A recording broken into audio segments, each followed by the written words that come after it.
Hello यो भिडियोमा चाहिँ हामी अपरेटर्सको बारेमा हेर्दैछौँ। सो अपरेटर्स भनेको के हो त? अपरेटर्स भनेको symbols that is use to perform any mathematical or logical computations on operands. Operands भनेपछि अपरेटरले केमा काम गरिरहेछ त त्यसलाई चाहिँ अपरेन्ट्स भनिन्छ। जस्तो यहाँ एक्जाम्पलको लागि C is equal to A plus B छ नि त। यहाँ ए र बी प्लसले एड गर्छ नि त, यो प्लस चाहिँ अपरेटर भयो। अनि ए र बी एड गरिरहेछ, यो दुइटा अपरेन्ट्स भयो। अनि यहाँ इज इक्वल टु पनि छ, यो साइनलाई हामी एसाइनमेन्ट अपरेटर भन्छौँ। एसाइनमेन्ट अपरेटरले यो ए र बी एड गरेर यसको भ्याल्यु रिजल्टिङ भ्याल्यु जे आउँछ त्यो सीको भ्याल्यु सेट गर्दै एसाइन गर्यो नि त भ्याल्यु, त्यसैले यसलाई एसाइनमेन्ट अपरेटर नि भनिन्छ। अनि टाइप्स अफ अपरेटर्सहरू arithmetic operators, relational operators, logical operators, bitwise operators अनि अझै पनि हुन्छन् जस्तो एसाइनमेन्ट अपरेटर्सहरू भयो, टर्नरी अपरेटर्स भन्ने नि हुन्छन्। त्यो चाहिँ अब पछि हेरौँला।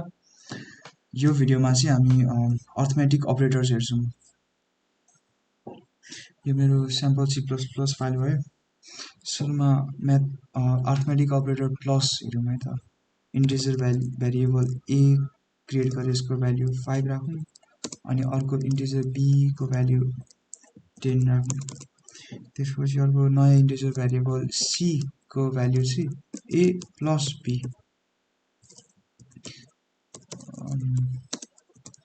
त्यसपछि सी प्रिन्ट हाल्नु, सेभ एन्ड रन। यहाँ 5 थियो, ए बी को भ्याल्यु 10, यहाँ ए प्लस बी 5 प्लस 10 मा 15 अनि सीमा एजेन्ट गरेर सी को भ्याल्यु प्रिन्ट गर्दा 15 आयो। यो हाम्रो यसरी नै माइनस पनि काम गर्छ, माइनस रन गरौँ न। -5 5 - 10 -5 अनि डिभाइड नि काम गर्यो, मल्टिप्लिकेसन नि त्यसरी नै काम गर्छ।